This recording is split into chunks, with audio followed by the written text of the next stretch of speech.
জাতীয় দলের অভিজ্ঞ ক্রিকেটার মুশফিকুর রহিমের পরিবারে নেমে এসেছে গভীর শোকের ছায়া।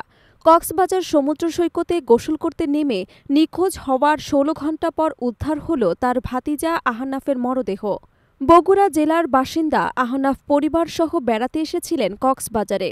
গতকাল দুপুর ২:৩০টার দিকে তিনি বন্ধুকে নিয়ে সুগন্ধা পয়েন্টে গোসল করতে নামেন। প্রবল বৃষ্টি এবং উঁচু ঢেউয়ের কারণে তিনজনই সমুদ্রে ভেসে যান।